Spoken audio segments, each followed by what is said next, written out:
Deep within the darkness is a place without color. In this heat, under this pressure, atoms become minerals. Corundum welcomes chromium. Then there is red. Rich red veins. The heart of Africa. Lying dormant for over 500 million years, until unearthed from the soil of Mozambique, responsibly sourced, treated with reverence, the rarest of all colored gemstones, the power of life, symbolic of passion, prosperity, and protection. Carried to war in ancient times, worn today by you.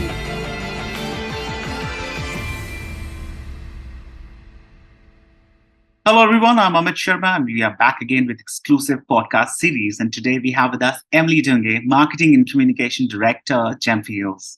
So Emily, we welcome you today at SVAR podcast, where we would like to understand from you about Gemfields.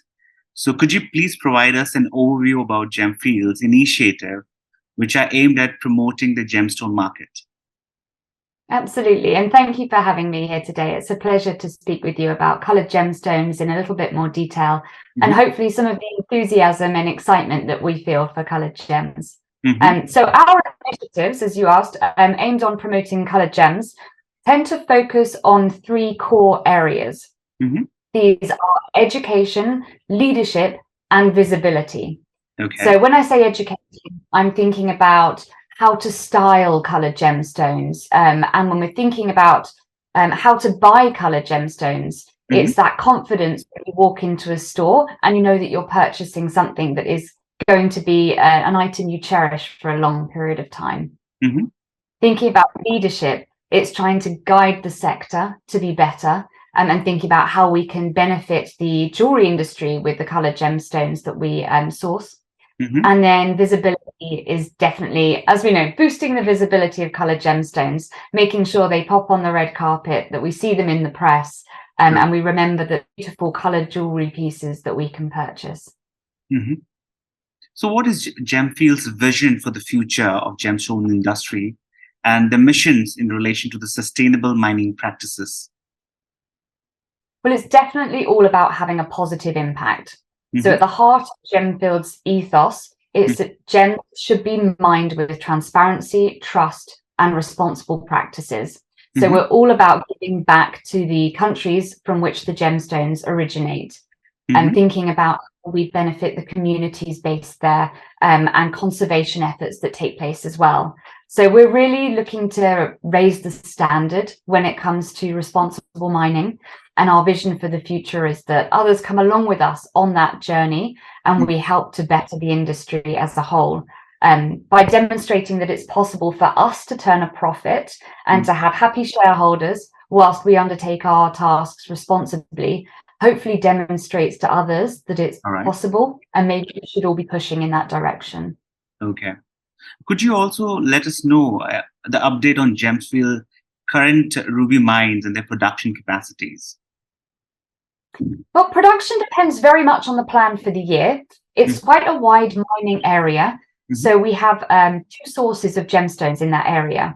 One is the primary source where the gems are formed, and the second is an alluvial source. So the gems have tumbled downstream, moved away from their original source, and they are in the bottoms of ancient riverbeds. Now, we mine both of those two areas. So it depends on where we're focusing our production as the type of quality that we extract from the mines and the quantity, because the primary source areas tend to be a lower quality, but far more quantity of gems in that area.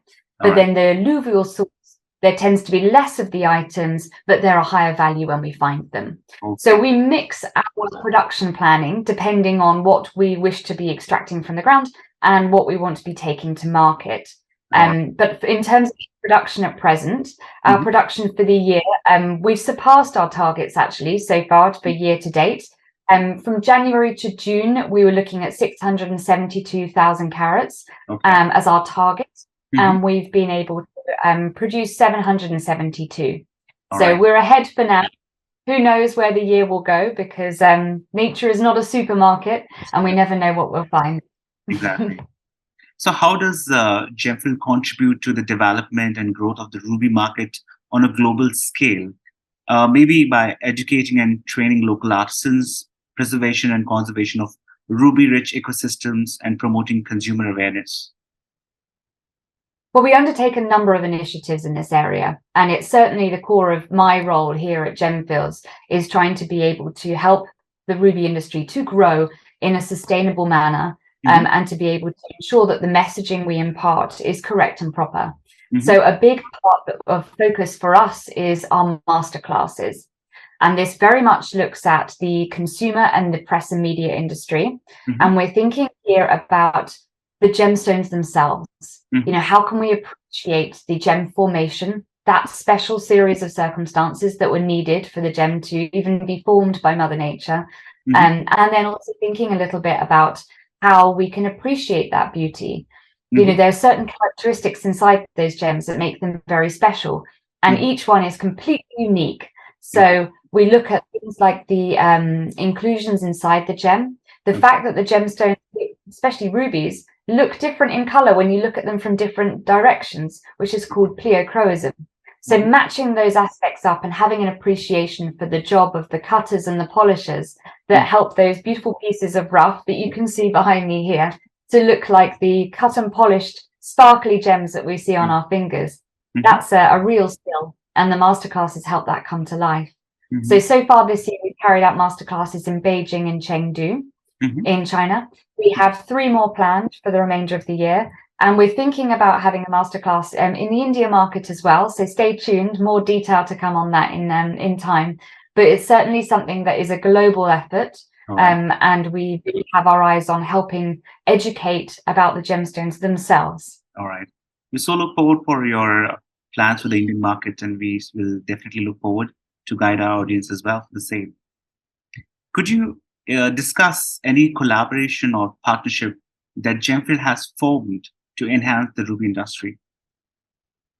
So this is an interesting one. I think in terms of our collaborations and partnerships, a real key focus is some of the individuals who now work inside the organization, who partner together to make the some of the key tenets of our business what they are. So a big part of how Gemfields has radically altered the way that coloured gemstones are sold is the proprietary grading system and the way that we sell gems at private auction.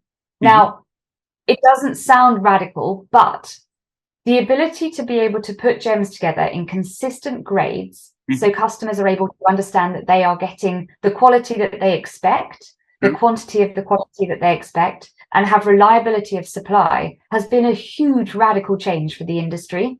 And it's certainly something that has been able to allow beautiful gem sets to be put together, because a buyer is able to buy gems that are the same color put together, or differing sizes but have that same tonality, so they can then make earrings, a necklace, a bracelet that all sit together as one suite.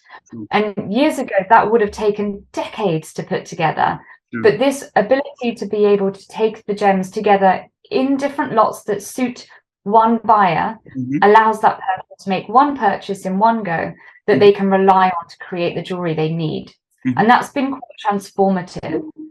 Also, the sales platform itself provides complete traceability and ability for a person, an authority, to be able to see that the gems are being sold transparently, so that we know the price is being. All right. Could you discuss or provide insights into the economic value and significance of rubies for the countries where Gemfield operates?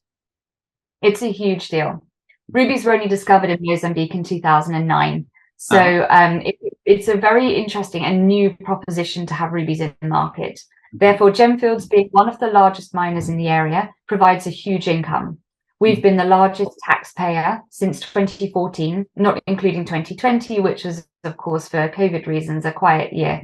But the company has been able to provide upwards of 20% of the value of these gemstones back to the host nation, which is a never seen before sum of money. This is significant.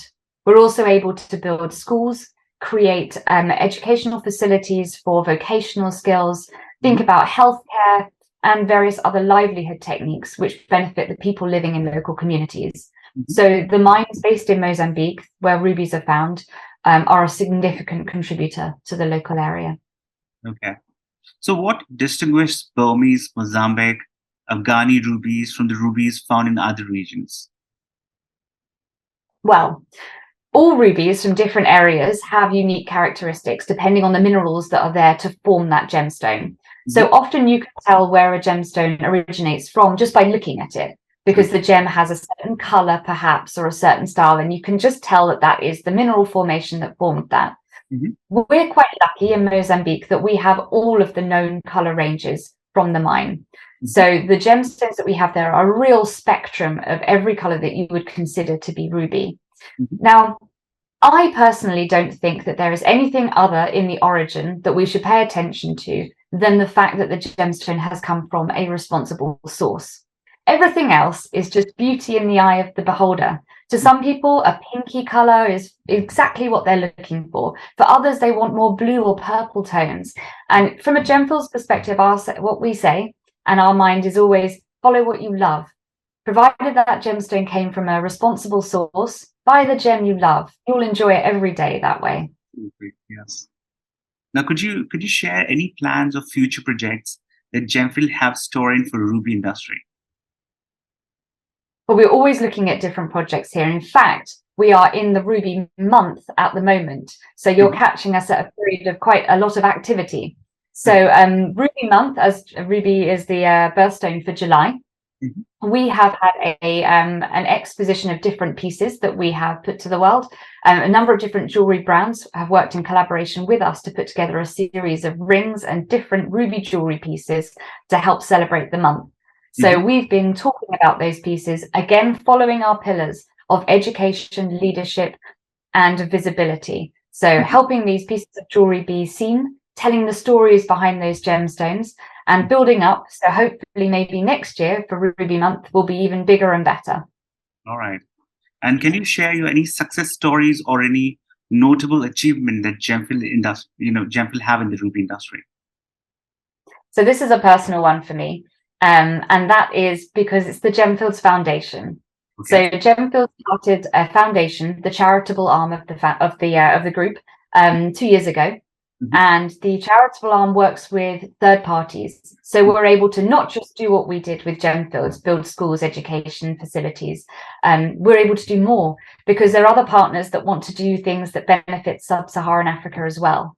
So with the foundation, of which I'm the managing director, so I am quite personally excited by it as the arm of the business, we've been able to build schools in Madagascar, to start up computer labs in Mozambique and in Zambia to help teach people computer skills, coding, how to educate themselves and really open up the world to young people. And so this is a vessel and a part of the business that I am particularly proud of. And as we say, rubies are said to harbour passion, protection and prosperity. So we're working hard to make sure that those qualities are seen for the people from which these gemstones originate. Okay, lovely. Well, with this, we come to an end of this interactive session, Emily. It was really nice talking to you and knowing Gemfields better. And I want to wish you and your entire team all the success. Thank you so much. Thank you so much.